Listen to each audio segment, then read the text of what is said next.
Welcome everybody to the Personal Branding Success Strategy Workshop. Thank you to NAAAP San Jose and NAAAP LA for the joint force of hosting this event, and Braindom for sponsoring it, and along with our facilitator, Jim Lee. So before we get started with the program, we're going to have NAAAP introduce, kind of share what NAAAP is to our first-time guests that are joining us, and then we'll have an optional speed networking event at the end of the program, just so everyone get to meet each other. So without further ado, I'll just pass it over to Marenka from NAAAP San Jose to share what is NAAAP, who is NAAAP, and what does it even stand for. Marenka? So NAAAP is the National Association of Asian American Professionals. We've been around for well over 30 years. And our sole purpose is really to work with Asian American leaders to actually fill positions on boards and executive management. So in other words, to get into the C-suite. And we do that through three different ways. Leadership development with programs like this one that you're attending today, with networking, because as we are all aware, it's not what you know, it's who you know to actually get ahead in this world, especially to move up into corporate, as well as community service. We're really big about giving back to our community. So different events that you'll see from chapter to chapter. We have chapters literally all over the country, upwards of 30 now within the continental US, Canada, as well as a new chapter that's in Xiamen, China. Each chapter has its own different flavor that reflects its area. So in the case of San Jose, a lot of our events tend to revolve around entrepreneurship and alternative careers to the typical STEM careers. But nationwide, NAAAP also has a self-care and wellness program. Keith Nishida here is actually very involved with our NAAAP Pride program. We'll do sporting events like dragon boat teams, and just, but different things all the way around, looking at how to be a really well-rounded leader. The cool thing about NAAAP is once you're a member of one chapter, you're a member of any chapter. So if you happen to be in Minnesota, you can touch base with our Minnesota team and get involved with what they're doing there, or in New York or Philly or wherever. And the best thing I like about NAAAP is that it's not strictly for Asian Americans. We welcome anyone as members. In fact, we actually have an African American and a Hispanic on our national board of directors. So we really try to be reflective and inclusive of a very diverse environment. Lance, anything to add? Sure, absolutely. Well, good morning and good afternoon, everybody. Thank you for your support in being here. My name is Lance Hong. I am the current president for NAAAP Los Angeles. And just to kind of add on to what Marinka was saying about how each chapter is unique in its own way, here in Southern California, we actually have 3 chapters. So the really great thing about being so close to Orange County is that both any member here in LA can go to an Orange County event, and of course, vice versa.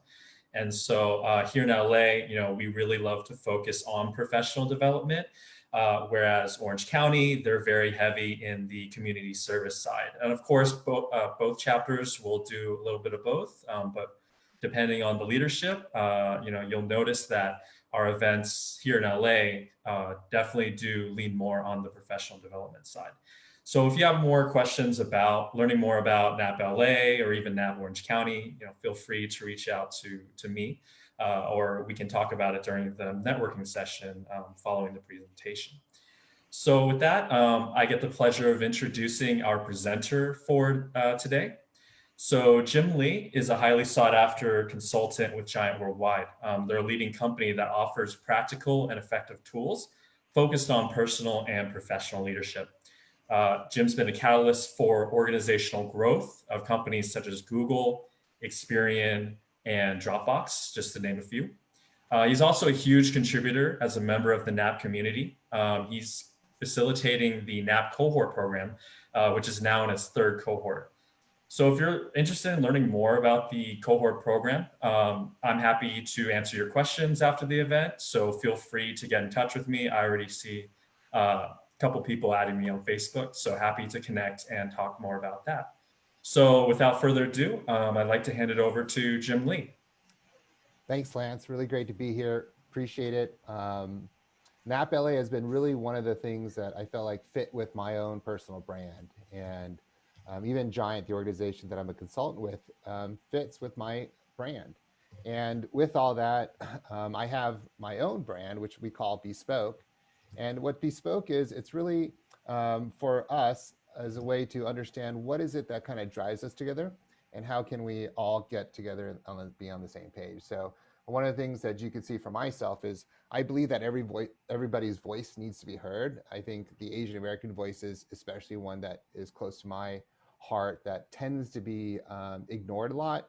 And I think sometimes we just don't know how to use our voice. And in order for us to build influence, we think there's a 3-step plan to follow. We need to be heard. We need to learn how to use our voice so people can hear what we have to say. And once we're heard and people understand what we're trying to do, they can finally see us for who we really are. We're not the model minority, maybe. We're not those people that just work in the background. We're not those subservient people that just do everything you ask us to do. We're not just those people that are great at math and horrible at sports, but we're really people. We're people just like everybody else. And we have our own rich culture and history that comes from a background of thousands of years that we want to contribute and bring into this melting pot in the United States, right? And then once people get to see who we really are, then a relationship develops. And that's where influence begins, is once you're well known for the things that you stand for, that you understand what are the things that maybe align with the people that you're working with, that's where the ability to build a relationship really comes into hand. And so Bespoke, we're a consultant agency of Giant. Giant is an organization that provides a lot of the materials that I'm sharing with you today. And in Bespoke, we just want to elevate people's voices. And one of the things that we do with NAAAP is partner with them to create a cohort that brings people together to share a common leadership language and helps themselves to really get to know what is their voice so they can lead themselves. And looking at the audience here, I want to give out a shout out to all the people that have been through the cohort. So we have Lance, Joanne, Julie, we have Nick, Keith, Chris. They've all been a part of the cohort, and some of them have come back a few times around. As well as Joanne, Chris, and Julie have really embraced it, and they've decided they want to be a coach of a cohort too. So they've really been spending a lot of extra time, not only learning the material, but they're starting to teach. They're leading a cohort session also, a training stream, and they've been doing some phenomenal work. And all this to say for my brand is, right, like I'm helping people to have a lot more clarity in what they want to share and what they want to do for other people. And through it, they could actually have their own brand. So one step that I want to take a step back before I actually move forward in presenting is I think it's also important for us to understand what are the values that we have. And we'll learn a little bit about that later. But here's a quick picture of what's important to me. On the left is a picture of my daughter and I. Every Thursday morning, we wake up around 7 o'clock, run out the door, and try to catch the garbage truck. And she just loves watching the garbage trucks. I have no idea, but the garbage man comes around. He waves to her. She waves to him. And so this morning, this is what we did. And if you're on my social media page, you'll see a picture of us going out and seeing the garbage truck. And then on the right, we go to SeaWorld about once a month. They've started opening up as a marine zoo. And we had season passes that we bought last year. And it's been one of the best deals that we ever got because they honored it through this year. And they said they're going to honor it next year. So we go down to San Diego. My wife's parents are down there. We spent a night with them. We get some hang time, build some relationships, intergenerational, which I think is very important. And then from there, we go out to SeaWorld, come back. She gets to tell her grandmother and grandfather all the things that she did, and she just has a blast. So it's one of the key ways that we have family time together. But in today's session, we're going to talk about your personal branding success story. And one of the key things I think that's really important is for you to understand what is it that drives you, what motivates you, what gets you out of bed when things like COVID happens, right? What helps you to kind of stay motivated so you can drive yourself and do the things that you need to do. And some of you might have a wide variety of hobbies and interests that you do that really are passionate about, right? Earlier we were talking, Brinka was sharing that, she goes surfing, and despite the cold water, she'll go out there, right? Her husband's out there, right? She likes to sit on boards. She likes to help other people, empower them, help business startups. And she's a part of this one as well. But if you don't have an ability to distill all that into a concise statement, then sometimes you might not actually have clarity in what does motivate you. Like, what are the core things? How do you prevent yourself from over-promising and under-delivering? And a lot of times we might under-deliver because sometimes the challenges that we didn't see coming our way were unsurmountable for us to kind of push through. And it kind of causes us to like rethink like, hey, is this really something I want to do? Is this who I really am? So what do you want to be known for, right? Go back to our Be Soaked statement, right? We want you to be heard, be able to have a personal branding success story that you can tell, be seen for the things that people hear what you're about, and be known because you provide something to them that they really need from, and they actually know they can get quality stuff from you for, okay? So the chat box is live. I'll do my best to answer questions that you might have or any type of clarifications we can do. By no means is today going to be really exhaustive enough where you can have 100% clarity. But my hope is that you can see the importance of understanding your own personal brand. And I know for Pollack, right, he was saying that he was looking at a new business that he might be starting. He's moving into a different type of personal coaching, strength to maybe health, right? These are all things that are going to be a part of his personal branding success strategy, right? And if we take a step back and really look at why that's important and how that really happens, then here's some objectives that I want us to just really be able to knock out the park today, right? Just help you to, number one, equip you with just one single tool to help assess and create a personal alignment and clarity, right? Like, all the stuff in your mind, if you were to put it on a piece of paper and organize those thoughts, what would that look like and what would that sound like, right? I think that's really important because a lot of times we have things up here, but it's not really clear when we share with other people, right? Secondly is understand where you're already aligned. Where do you already march to the beat of the drum that works for you and other people are connecting with you? But where are some areas that you might not be so aligned in? And then lastly, I want you to really understand what are the benefits of having clarity, right? Sometimes we don't know what we don't know. And if you don't have clarity, it might be really hard for you to realize, like, why am I having difficulty communicating who I am, what my brand is to other people? And so I'm going to give you some boxes to fill out. I'm going to give you some statements to look at and say, hey, is this something that I actually know about myself?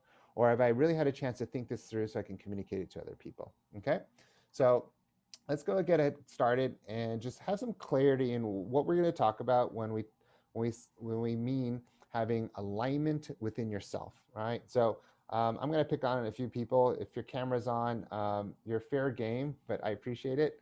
And one of my buddies, Keith, right here, I'm going to pick on you first. So Keith, can you read alignment for us, please? Alignment, the clarity and focus of purpose, roles, resources, and structures that enables healthy culture and productivity. Awesome, thank you. I don't know if any of you have gone to a chiropractor before. I go to a chiropractor all the time, right? Nita, I see your head shaking yes, right? Yeah. Or if you ever had acupuncture before, right? They're both ways of trying to help bring our body into alignment, right? A chiropractor helps align your spine, helps a lot of the energy to kind of allow your body to heal naturally. Sometimes you have acupuncturists, right? They believe in energy that flows through meridians, and they help bring that into alignment as well. Well, if you think about when your self is out of alignment, right? And Anita, you're like, oh my gosh, I feel so out of alignment. You might go schedule that time with a chiropractor. What it's really doing is like, hey, there's something that isn't working together well, right? They're not fitting, and it's not allowing you as a person to function the way you feel like you can, right? And when you look at energy that's out of alignment, you find a lot of wasted energy going to different places, and it's causing you have to work harder than you really need to do. And so if you look at your own life and your own statement of how you live and what you live for, do you feel like the energy you have that you put into the tasks that you do day to day are focused enough that you have a lot of productivity, that you understand the purpose and roles, the resources that you have, and the structures that you organize with so that you can work in a healthy way? Or do you feel like sometimes you're pulled apart in many different ways so that you feel like your culture and your productivity is just all over the place, right? You're just fighting with yourself. You don't feel healthy within yourself. And therefore, when you work with other people, it seems very distracting and pulling you all over the place, right? But having a lot more clarity and why you do the things you do and the passions that you have provides some of that culture within yourself to be able to function all together. And to help you to see this a little bit more clarity, I have this thing called the clarity tool, right?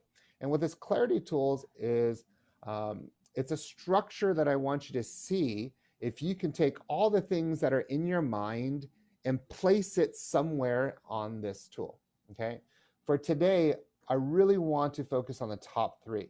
I believe these are like the engine. It's the transmission in your day-to-day that helps drive you to where you're gonna go. The bottom half is really what's gonna help get you there. It's a day-to-day activities. It's gonna be the tires on the car. It's gonna be the air that you put in the tires. It might actually be like the gas that you put in, right? But you need to have clarity in what drives you and what's important to you. And if it's not clear, if it's not something that you can communicate to other people, then it's going to be really hard to know why are people bothering you and why are people actually bringing life to you, right? So one of the things that we'll do really quickly is to read through these, and I'll give you a brief explanation, but as I read this, I want you to answer the question, right? I want you to give a stab at answering the question. So the first one is, do you have a personal vision or mission? And if you do have a mission and vision, is it clear? Is it compelling?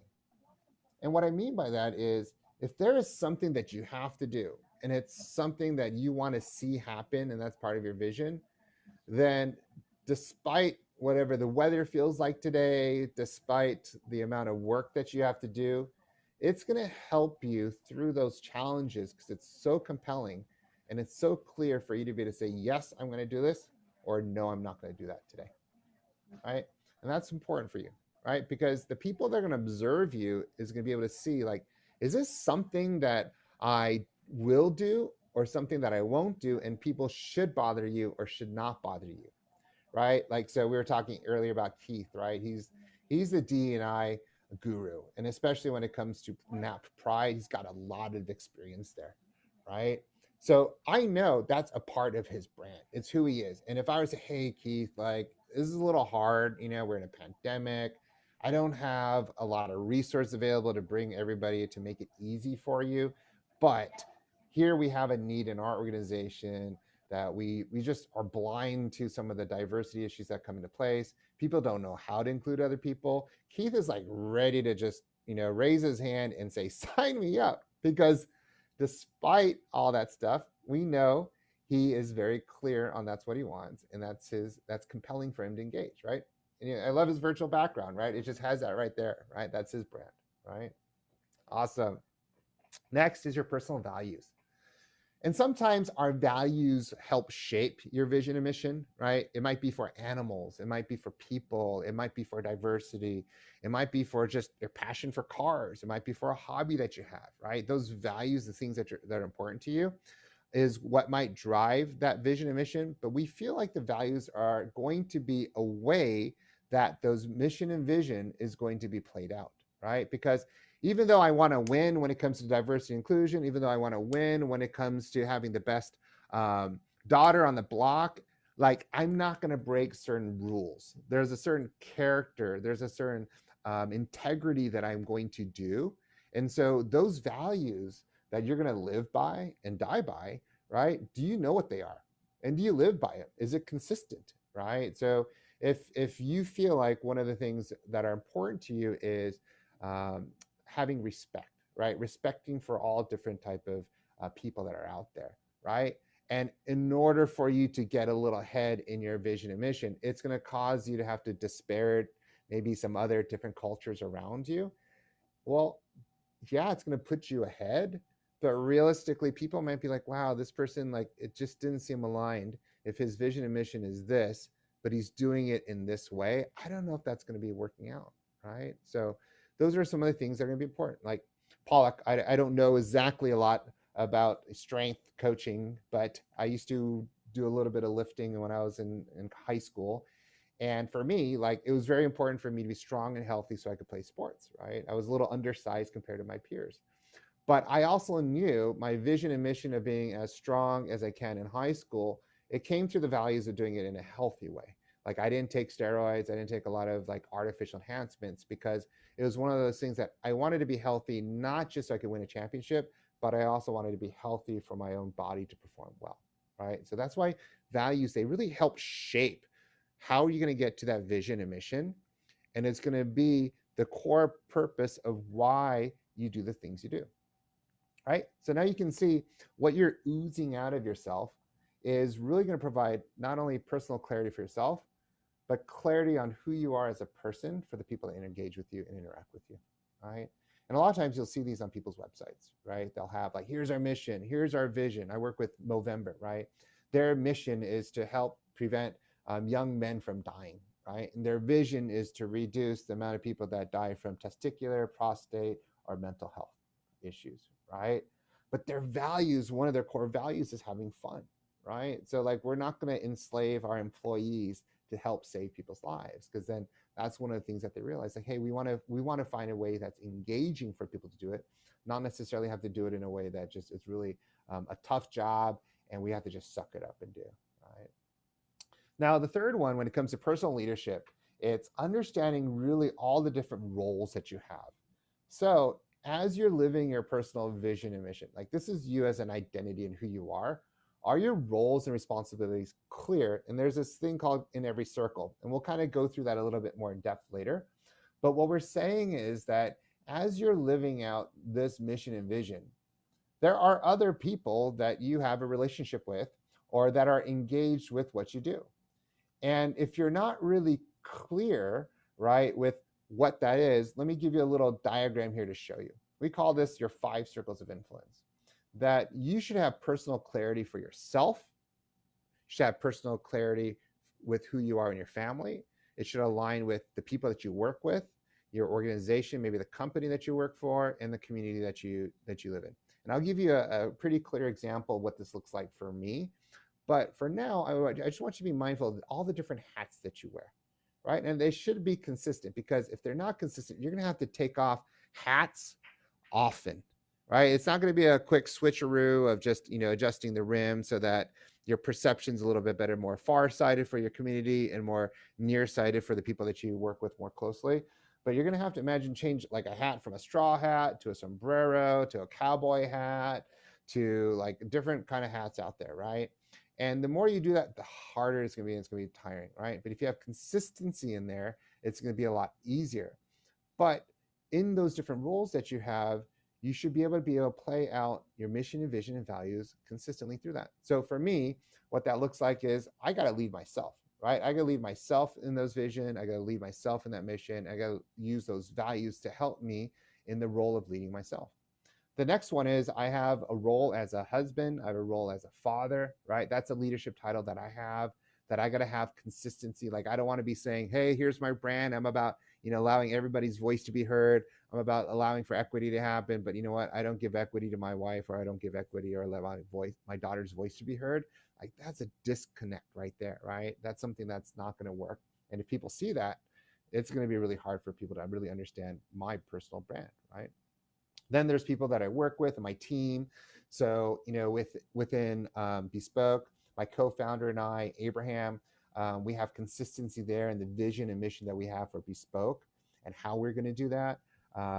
We also have now Joannie, Julie, and Chris as coaches on our team. Like, there's consistency there in how we try to live out empowering them, allowing their voices to be heard, and helping them to be able to help other people as well. And then as well as the organization with Giant, as consultants for Giant, there's a lot of consistency there in us helping other people to become what we say leaders worth following. And then in our ability for me to focus on how I contribute to the community with what I do with NAAAP LA, it's helping, again, create better leaders so that they can have a better voice. There's a lot of consistency there, but each one of those are different leadership roles that I have. And I have to make sure that I'm consistent there and I understand what they are, because if I don't, right, then I could get distracted. I could be part of like this knitting club. I could be part of this, car restoration club. Like, those are all fun hobbies that I have, but is that going to be a core role that I want to be a leader in? Or is that going to be just something that I'm going to participate in, right? That's going to really help right there. And then later on, we'll go into a really skim over these bottom halves, because this is going to help drive all this. But if you don't have clarity here, this bottom half is going to be hard to do. And just a little bit plug in for the cohort, we go through this using some of the foundational cohort tools that they've learned. So those of that are in the cohort, you'll be using a lot of 70-30. You'll lose your 5 voices. You'll understand how to look at this in what's your natural strengths and your and what are some of your weaknesses, and how to augment that and build people around you so that you can build this structure. But for those that aren't part of the cohort, all that means to say is understand what your strengths and weaknesses are and how you contribute to this, because it's not natural for anybody to do all this very well. Okay. And what I want us to at least realize is if we got to first know ourselves to lead ourselves, then there's going to be a lot more clarity in the brand that you have. And so that this is where you're really going to have to start. And then I'll just glance over how this plays part. But I think what I really want you to take away from is like there is a tool out there to help you to understand this. And it's important to have focus on your mission, vision, values. And you're always welcome to connect with me. Shoot me an email if you have questions afterwards, if you want more clarity. I'm always available. I really want to help y'all to be able to be successful, elevate you to be really prominent in our community, because I think that's really important for us Asians out there. Okay, so let's talk about the importance of clarity, right? What happens when people don't have clarity? Because the reality is everybody wants clarity. And if you don't have clarity for yourself, how will it reflect in your work? Like if you don't understand why you do the things you do, right? If you're like, oh my gosh, forget this, like I quit, right? A lot of people say that when they get fed up, right? Because there's a lack of clarity on why people do the things we do. But if you're leading other people, and maybe it's not necessarily a big company, a lot of solopreneurs here, right? As a solo entrepreneur, a lot of times you just need to lead your clients, right? And realistically, especially today where there's so much uncertainty, people really want somebody that is going to be vibrant, interesting, healthy, and significant in their lives, right? People are naturally attracted to positive things, but it's just not just positive things, right? They want to find people that are aligned with their values, because there is support in numbers, right? So if we kind of come together, like for example, as NAAAP members together with our chapter, it helps us to find comfort in that, because we all know that we can work together and help each other, sharpen each other to be able to become greater than who we are for ourselves. And so that clarity and certainty is so important, right? So one of the things that Lance shared was really good. Like, hey, NAAAP LA, we're here for professional development. If you're looking for professional development, this is the core of what we do. It doesn't mean we don't do charitable events. It doesn't mean that we don't do social events. But if you're looking for an organization that has professional development, then this is why you're going to choose us. But Lance has a great deal of other organizations, not only in the LA County, but in Orange County. Say, hey, look, but if you're looking for something that's more along these lines, let me steer you this way. All right. And that's so good for you, right? Because you're going to get what you expect from an organization when they provide you clarity. Otherwise, a lot of people might come to you hoping for something that you're not giving them. And there's going to be a lot of frustration and sometimes resentment, right? It's like, hey, I came here, I was looking for this, but that's not what I got. And you know what? I wasted a lot of my time for it, right? So we're going to go through some scenarios to help you to realize what that might look like and to help you to kind of see, like, why is it so important to have clarity? So Julie, can I have you read scenario 1 for us? I know you got to disappear, but love to hear your voice before you go. Scenario 1, self-vision mission. I'm restless and not sure of my purpose. I'm struggling to find meaning and value in the things I do on a daily basis. I want my life to mean something and make a difference. Absolutely. All right. So how many of you guys have ever had this type of a feeling before?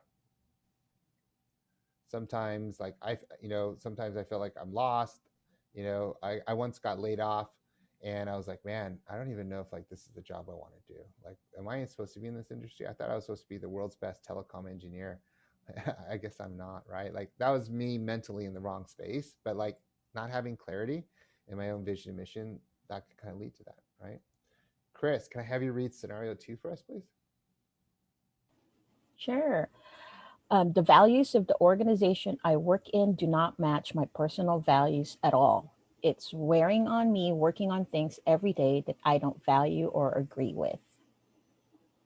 Yeah. So how many of you ever had this time where you felt like, man, I'm in the wrong place? I know a lot of people that like work for companies, great companies, right? Like even Movember, my client. And I had another friend, I was like, hey, so where are you going to work? And she was like, well, I really like Tom. It's like, why? Like, well, Tom's shoes, like, they buy a pair, you give a pair. Like, I love that, right? I really love giving to people, right? It's like, okay, that's awesome. There's a great value there. But then there was a difference in all the other values that were important to Tom's, right? Like there's a value of like, hey, we need to be a profitable business to be able to give to other people. And if that's not a part of just understanding like, hey, like this company needs to have income in order to be able to serve the community, and that value isn't really clear, then you're gonna get frustrated. It's like, hey, like I just want to help give shoes to other people, but why am I having to work really hard and worry about profits, right? Like that's gonna be something that's gonna be different for people to understand. Pollock, can I have you read this one? Scenario 3. Okay. So my spouse and I are just not on the same page. We both like to make decisions on the same areas, and we both dislike handling certain other things. So we end up with a fight on one end and neglect the other. Thank you. Now, I don't know if this is something that you struggle with, but to be completely vulnerable, like if my wife and I aren't on the same page, like I'm going to be making sacrifices for her that she didn't sign up for, right? So I need to have clarity on what I'm for. I do a lot of online dating, not for me, but for other people. Like I help other people set up their online dating profile. And this is one of the things I tell them, like, hey, if you don't see that this could be one of the problems, then what you'll find is as you are in your relationship, it's going to pop up, because the reality is if you have something that you're passionate about, right? If you're really passionate about helping the animals, and you're going to make a lot of sacrifices for, like, whether it's saving the orcas, things like that, and your spouse isn't on board, there's going to be a lot of issues, right? And so even before you like even just partner up and have like a dating relationship, I tell people like, hey, online dating is a great way to give clarity to other people of the things that you need in order for them to either support you or not support you, because you want them to either be a part of it or walk away, right? But it's not fair to them to sign up for something that they didn't want to be a part of, and now you've held them hostage in that area, right? Last one, Jeff, could I have you read scenario 4, please? Of course. I have a vision, a goal, and a plan for my life, but I don't know how to get there. I pick up self-help books and get halfway through them before life happens and I lose my momentum. I'm just not sure what or how to put the right systems, process, habits, and actions in place to get to where I want to go. I'm not sure what my next step is. So that's the bottom half of the toolkit, right? So I just threw the toolkit on the chat box. Oops, I gave it to Pollock only. But you can start using this and opening this as you follow along with me to understand, like, why are there certain parts of this puzzle that are important? And that bottom part, right? Like you have a vision, you have a goal, but you don't know how to get to where you're going, right? And a lot of people in our cohort, this tends to be one of the cases, like, hey, I read all these leadership books. I read all these books on how to get things done. How do I drive teams? How do I lead people? But if you don't understand what are your strengths and weaknesses that prevent you from doing things successfully, and don't know how to integrate your life into a certain pattern that works successfully, then it doesn't matter what your goals are. It's almost like your infrastructure isn't there to support you to get there, right? It's almost like, hey, now you're you know what your vision, you know what your destination is, right? You know what your mission is, so you know what type of a road you're going to have to get there, to be, what kind of a road you're going to have to travel to get there. And your values are like, hey, I want to have air conditioning. I want to have all these different creature comforts in your car, right? That's one analogy. But to understanding yourself is going to help you create the strategy, structure, and tactics. Like, what type of road are you going to get there, right? Because a lot of people will say, like, hey, the quickest way to get from point A to B is a straight line. But if you're just kind of go down a straight line, and that's not a road that works well for you, you have to be willing to plan out your trip a little bit better so that you can get to your destination a lot easier, right? So it's one of those things that we really want you to have is like understand the clarity to each one of these parts, right? We want you to have better productivity. We want you to have laser focus ability to understand like what is going to get you to your destination and not have to waste a lot of your resources. We want you to be able to engage with people, learn how to say no to people. That's so hard, right? I know Joanne, that's one of the things that she's been working on is like learning how to say no. She had a whole week about like, hey, I said no to this person. I said no. And it's not necessarily she's being mean, right? She's actually being able to get more clarity in what she wants to engage with and have better relationships, right? And have better synergy towards her goals and other people's goals and make sure those goals align, right? And so then you could talk more clearly, right? You're not beating around the bush. You're not like saying, yeah, maybe, or like under promising, over promising and under delivering on what you're actually going to do, right? And so what we want you to realize is like, hey, if I'm going to be engaging with something, I need to have prioritization on what I'm going to engage with, how I'm going to be most efficient with what I do, and really apply myself in ways that I want to lead myself. Okay. So quick test for you. And this, again, I gave you the little tool in the chat box. So if you go ahead and download it if you want to, but I want you to take a moment and score yourself here. Okay. Score yourself and say, hey, do you have a personal mission and vision? Is it clear? Is it compelling? Do you know what your values are, what you're going to stand for, right? There's a saying, right? If you don't know what you stand for, you'll fall for anything, right? Do you have clarity in the different roles that you have and what you're doing and why you do the things you do? Like try to at least answer those three, right? And score yourself between 1 and 10. And then on the bottom half is like, do you know what it takes to get there? What do you know what it's going to take to get you incrementally across and what that looks like, right? So for me, it's every member of NAAAP that jumps in onto the cohort. That's a win for me, right? Because that helps me towards allowing me to help other people to have a better clarity with their vision and mission and to achieve it, right? My structure is I do cohorts. I believe they're the most effective way to help people to see themselves and to learn about themselves. I love these type of webinars. This is a tactic that I do, but it's not really necessarily a structure of how I help people to become better leaders, right? This tactic is like, hey, Linda might never have seen me before, doesn't know who I am, but because I did this webinar, there's some interest in understanding about something that she didn't know existed out there. And maybe she might be interested in joining the NAAAP cohort, hint, hint, right? And if she does, then that helps me move her along into that winning strategy. But I have to set up a structure. I have to set up a tactic. I have to set up a strategy in order for me to do this. But if I'm doing this and I don't have this, you tend to be all over the place, right? So that's why for today, I'm really moving to push on this side of things, right? Bye, Julie. Thanks for jumping, right? So take a moment, score yourself on all 6 of these, right? And then what'd you get? What would you say you got? So put in the chat box, what's your score? 0 through 60.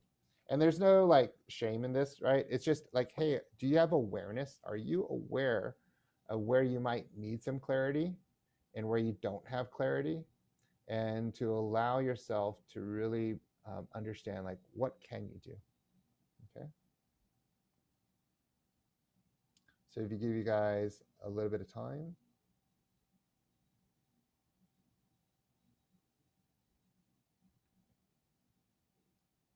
See some good numbers, straight up 42. 7's all across, Nick? Is that what it is? Yeah, 7's all across. Okay. 7 times whatever that is all across. Every single one of them is a 7. 6. So, simple, scalable, sustainable. Let me talk about this while you guys are putting your scores.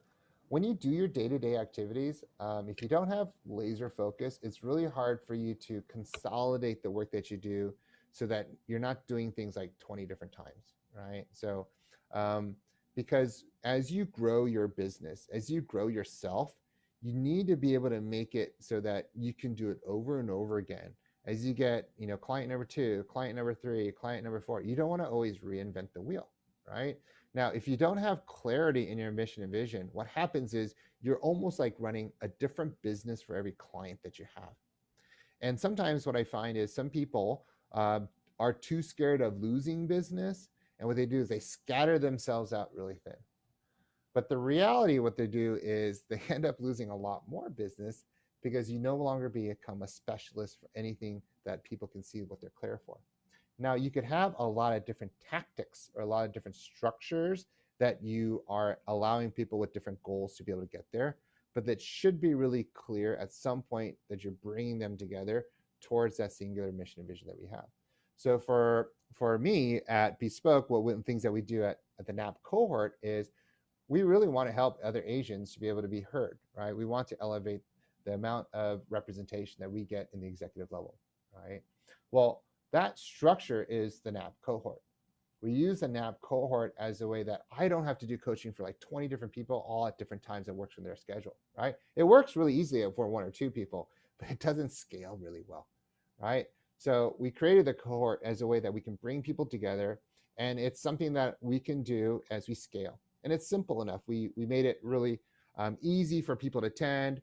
I leveraged Giant's videos. I could leverage a lot of YouTube videos, but I said, like, I can't be there for everybody and spend 3 hours a week on this, but I can spend an hour and then let people to watch videos, right? So that's part of the simplicity and scalability that I have, or scalability and simplicity as it grows, right? The sustainability is like, hey, I can't just do this all by myself. I said, hey, if other people have this vision and mission that are similar to me, and you want to coach other people, I will pour into you, and I want you to be a coach too. And it's not going to cost you anything more, right? Like, just go through the cohort, just do it again, but I want to teach you these things. And that allows me to have a sustainability so that we can have this NAAAP cohort run in perpetuity, right? So there are plans, we're working on this, but maybe to offer it 3 or 4 times a year, right? That way we can continue to move the needle forward, right? But one of the tactics is people need to know what the cohort's about. People need ways to enter in a conversation to talk about the cohort. And so today's topic is one of those tactics that I do. I give webinars so that I can help people to know what they didn't know, and then to know about the cohort so that they might be able to actually move forward in their lives, not just be stuck with a lot of information that they do, right? So it's really awesome to use this tool to help clarify all the thoughts that I have, and putting it on paper here is really empowering, right? Because it allows me to say, hey, I have a plan, I know what I'm going to do, and if people don't align with this, it's easy for me to say no. Like, I got approached 2 weeks ago from an organization that I used to volunteer for 6 years, and they said, hey Jim, like, you used to do this great session on helping people with their resumes and job interviews, right? Which I still know how to do. But now I decided, like, hey, that's gonna be a little distracting for me in how I want to do this and who I want to partner with, right? Like, NAAAP cohort is a structure that I want to try to do everything that I can volunteer wise, right? So I will do like resume reviews and job interviewing tactics and techniques with NAAAP LA. But for this organization, I said, no, I think it's a little outside my scope, because it's not going to be scalable, sustainable for me to continue on down the road, if that makes sense. Okay. So saying no is hard for me to do too, but I think they're important for us to do. So hopefully you had a chance to look at this and score yourself. We saw 42, 43. Keith, thanks for sharing. We saw Lance at 41, Joannie at 37, Chris at 42, Nanita at 50, great score. Linda at 40, Jeff's at 42. And when you look at these scores, right, and you see where those gaps are, like, it's a waste of time if you're not at the score that you want to be at, okay? And because you're going to waste your time going all over the place to try to figure this out, but we want you to be more proactive to have an opportunity. And it's not set in stone, right? You could change some of your mission and vision goals. You want to hone it in. But if you don't have a place to start, then you're really not going to know where you're trying to go. So let me give you some clarity, for example, of like, how do you create a mission statement and a vision statement, right?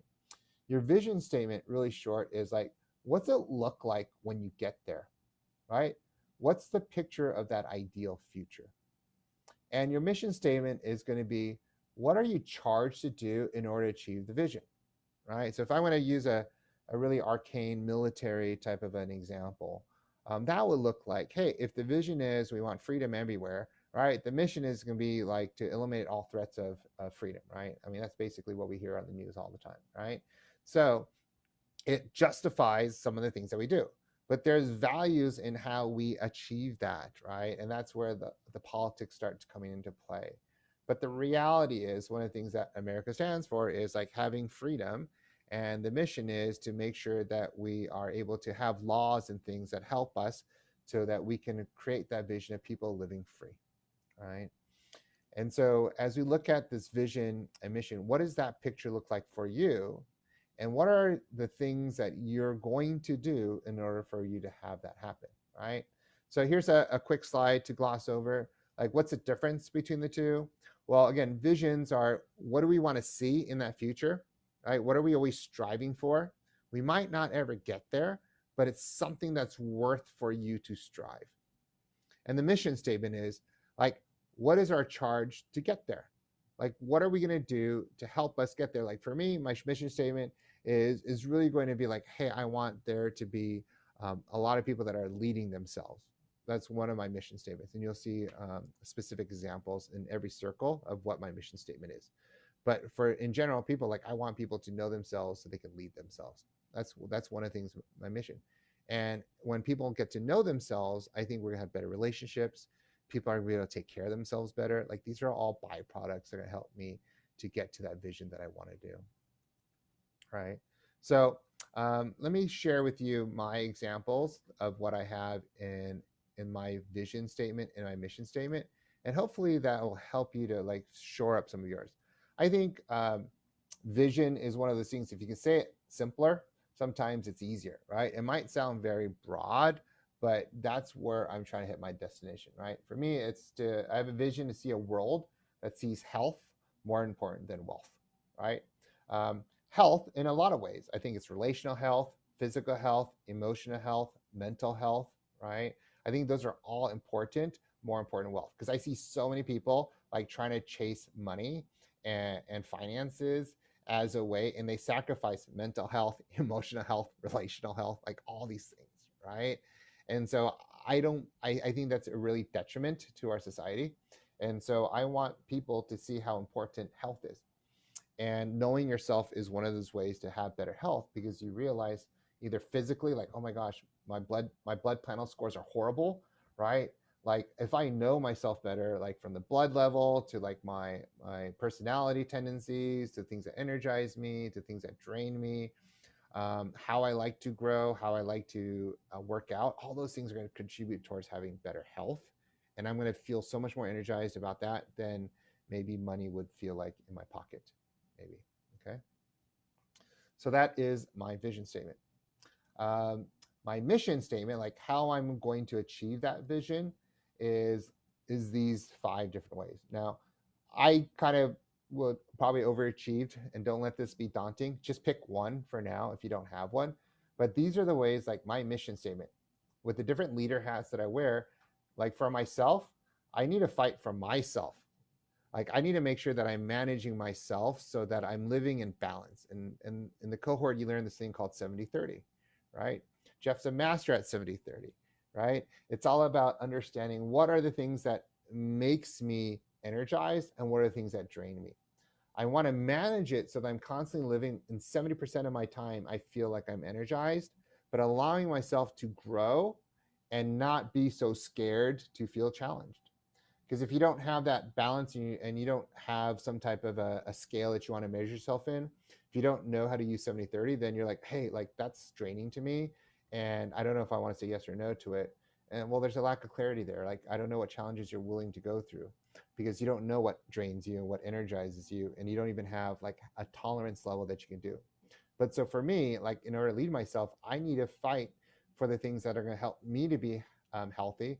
That's me sometimes calling the doctor and they say, hey, we have no appointments today. I was like, okay, like where do you have an appointment?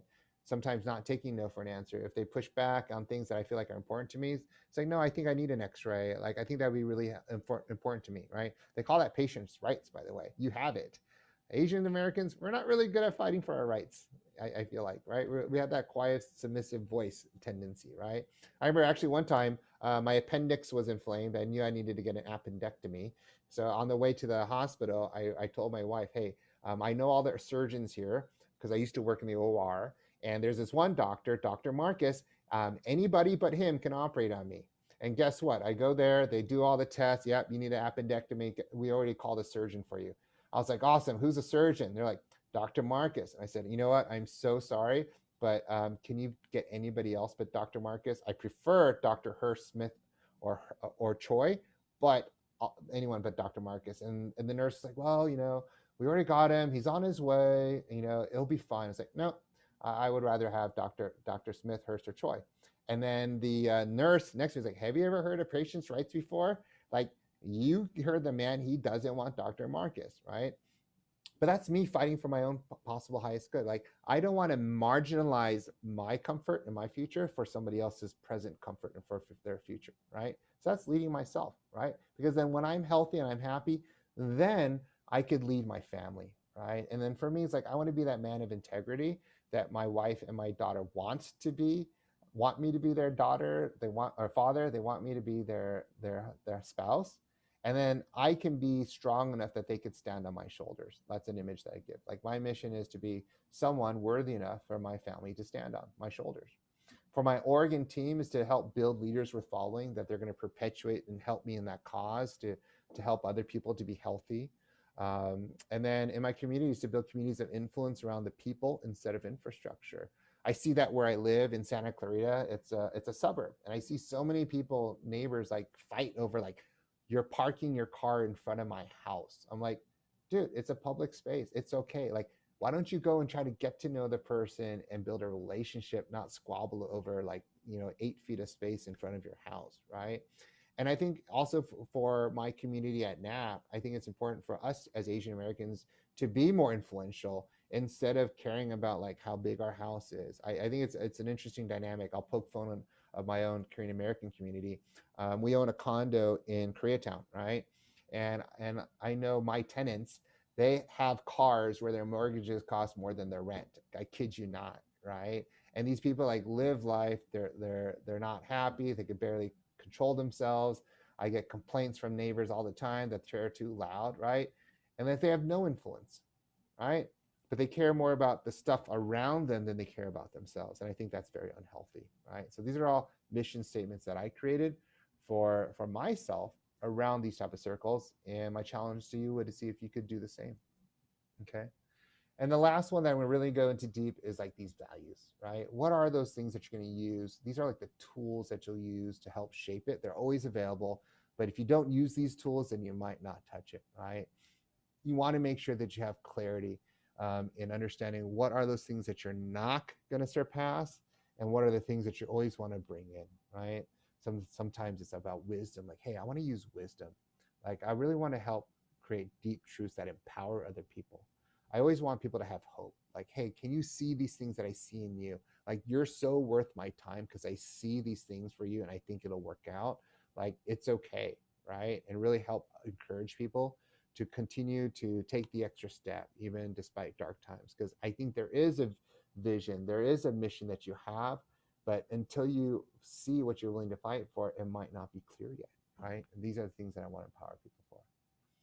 So these are the things that I want us to take a moment and realize, like, hey, if I can see what my personal mission, vision, and values are, and then apply that into every role that you have, then I believe your branding and your strategy will be a lot more clear, because all that stuff comes down here, right? These are the tactics.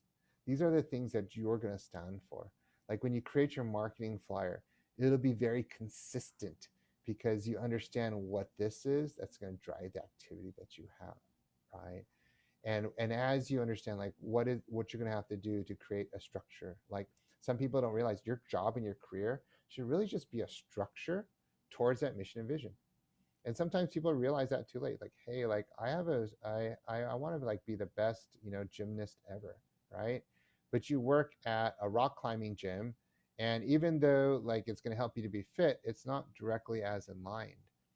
And you might not have to own your own gym, But the key is like, is that gym providing you a pathway towards your mission and vision?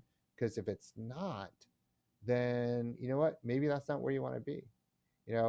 Before this call, I was joking with Marinka, like, hey, we're both retired, right? Like I walked out of my day-to-day job, and a lot of the jobs that I did was about vision and mission, right? They were really well in line.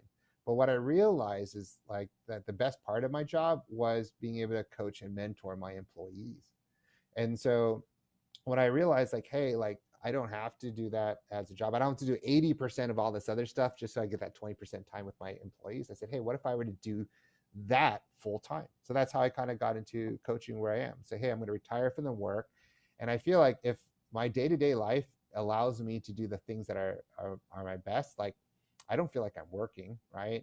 And financially, it allows me to have the freedom to do the values that are important to me, to put my family first in a lot of things, right?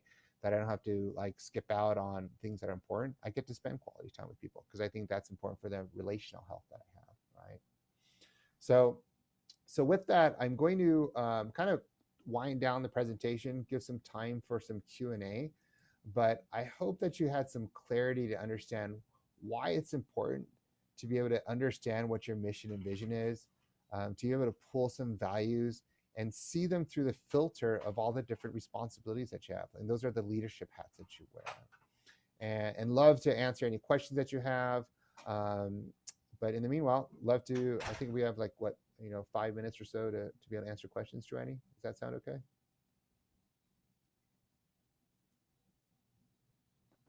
Yes. Awesome.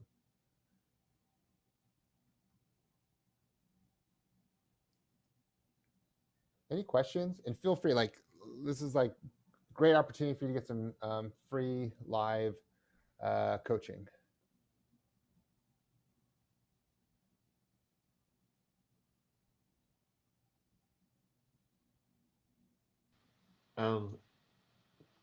I was just curious. So, for each of these items that we gave a score on, what are the ways then to identify or to improve these scores? Then I know that's very broad.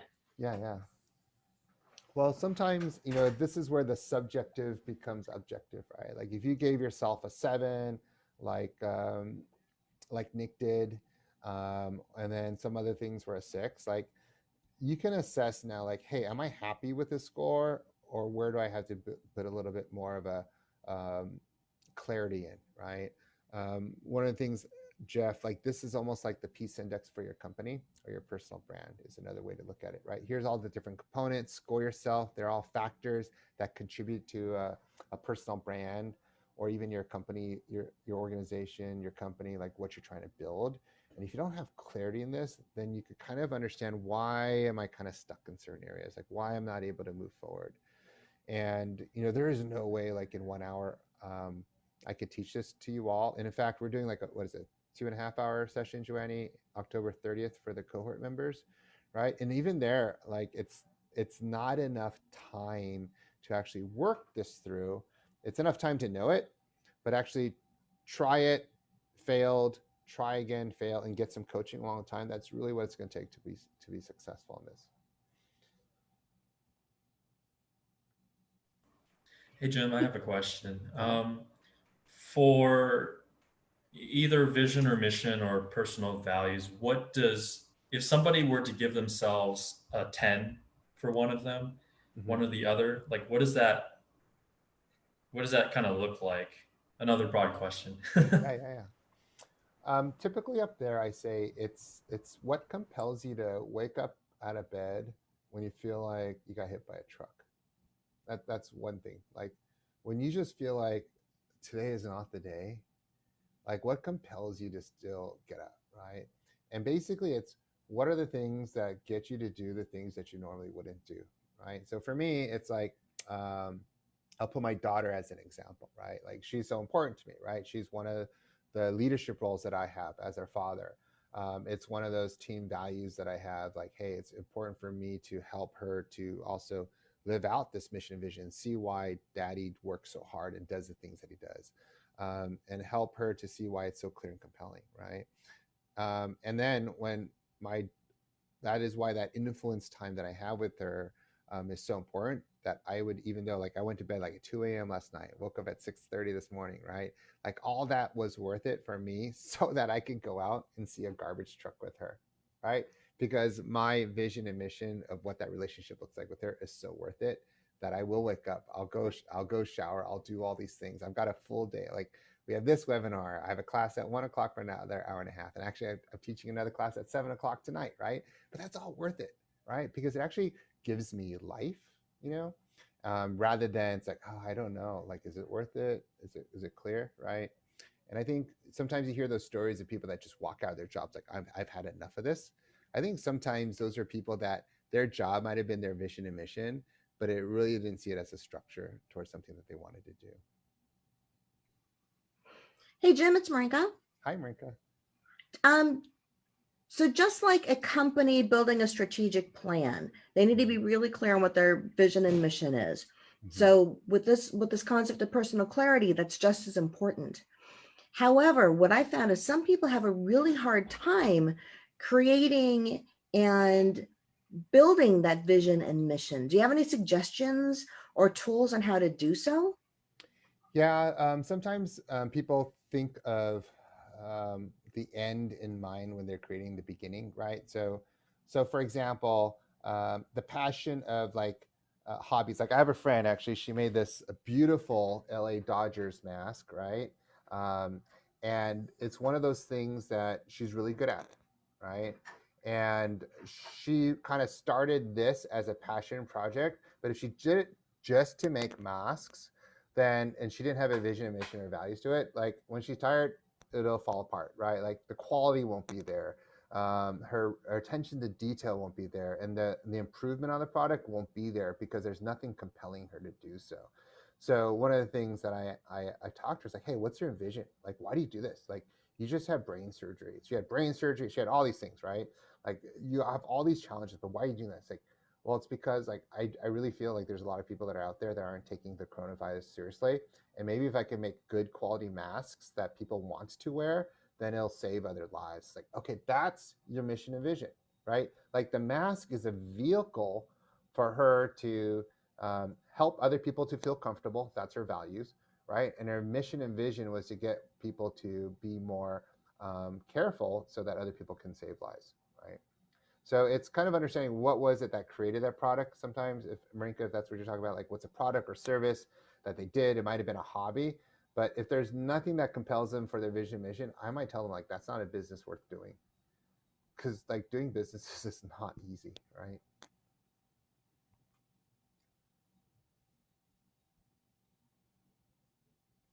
I have a question Yeah. for you, Jim. So with COVID, I did a lot of reflection with my career path. I started doing strength training. I was gonna go full-time freelance, but then I don't know if it's this past few days where like I wake up and it's just like my drive for coaching is kind of like I don't want to do it anymore. It's just like I lack it. But it's just well, I know I love helping people and being of service of people, but it's just like I feel like I'm shifting more towards nutritional coaching because it's still relative and it's still the skill sets that I had as a strength coach transfer over to being a nutritional coach. And it's just like I think part of it is because the fitness industry is very unregulated, and I just pretty much tired of the things that people put out there, the content, and it's just I want to shift to a different path because I feel like the fitness industry isn't for me anymore, and I'm gravitating more towards food and nutritional, and like intuitive eating and teaching people to have better relationships with their food. So my question is like, what would you advise for someone trying to get out of this transition phase? Because like I still love coaching, like strength training, but it's just like my intuition's telling me to go more towards the nutritional coaching because right now it's more remote work and I can do it anywhere as long as I have internet access. But the studios and the gyms right now, they're not open yet. They are going to open soon, but it's just I don't know if people are like going to be open to wanting to work at the studio? Mhm. Yeah, so Paul, great question. There's a lot of depth here that I could go over with you. The short answer is your move from physical strength to nutrition is probably because the strength coaching had to activate a lot of your weaknesses in your day-to-day activities, your personal tactics, right? And you're realizing this is a lot of work and I don't like doing this kind of work. So you found that there's easier kind of work to do when you came into the nutritional side, right? So whether it's nutrition or strength coaching or working out at a gym, that's probably your structure, but you weren't finding a lot of wins in it because you weren't clear on the tactics that you're willing to engage in or not engage in. And this is part of like when I was alluding to earlier, like what are your strengths, what are your weaknesses, what can you do, but what do you really like doing? And sometimes we get stuck doing a lot of things that we can do because we think we're good at it, and maybe we are, but if we don't like to do it, then eventually that quality falls off, right? But I hear from you is like you naturally have this vision and mission to help other people through physical health, right? Whether it's nutrition, whether it's physical strength, right? And I think for you, Paul, what's going to be more important for you is to like have that statement clear.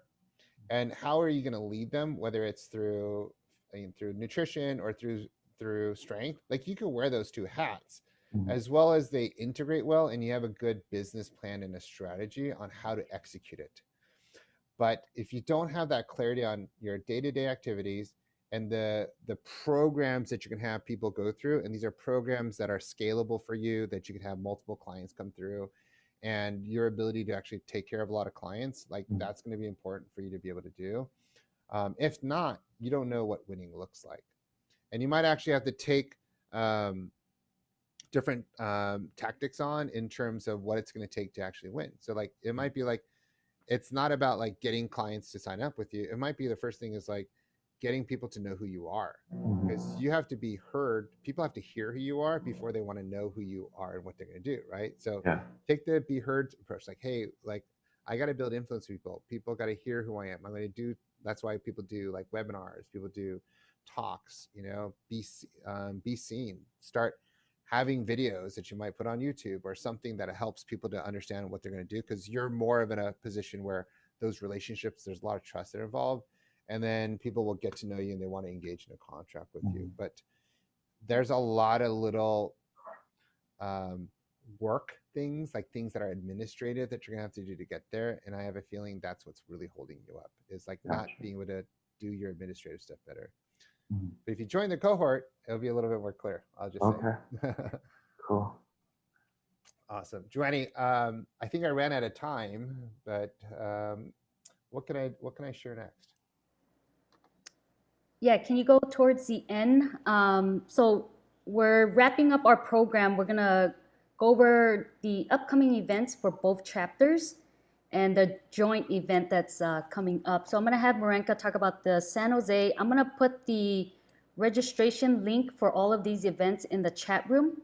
And then once we wrap up, we're gonna start our speed networking where we can all meet each other for the last 8 minutes or so. So Marenka, if you wanna share what's coming up with San Jose. Sure, Joanny. So right now in this world of COVID, everyone is working at a much higher stress level. Most people are still working at home. You're dealing with kids. Just something as simple as going out to the grocery store. There's a lot that you have to consider. Do you have your mask? Was your sanitizer? Using gloves? And on and on and on and on and on. And on top of that, now we have a highly contentious election upon us right now, and everybody's stress level is pretty much through the roof. So NAAAP San Jose has partnered with Dr. Ravi Chandra, who is a psychiatrist, an author, and a regular contributor to organizations like Psychology Today, to actually do a post-election de-stress for us. So what this is going to look like essentially is a way to offload, self-center, focus on some self-care, and actually try and relieve some of that tension that we're all feeling just by going through this nice 1-hour session with Dr. Ravi. So would love to have you join us. And then NAAAP LA's got something coming up. So Lance? Hey, Joanne, I believe it's your turn to. Okay, so we have our NAAAP LA has the exclusive cohort event where we'll go into more depth in terms of our personal branding and how our 5 voices come into play when it comes to building out our mission, visions, and values. So that's where it's October 31st for cohorts only. And then we do have NAAP San Jose and NAAP LA joining forces again for optimizing your LinkedIn profile. So today, what we really hope is that you walked away with a clearer or clarity on your mission, vision, and values.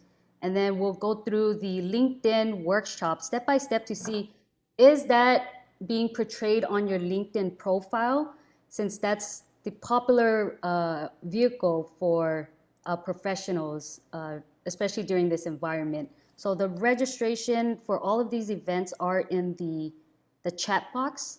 Jim, can you go on to the last slide? Yep. For anyone who is just joining us for the first time, you can stay in contact with NAAP San Jose, NAAP LA. Also in the chat room, I did put the national website, since NAAP is a national organization, and so we do have chapters throughout the US and so forth. So I just put the national link on there. You can find your chapter in your local area.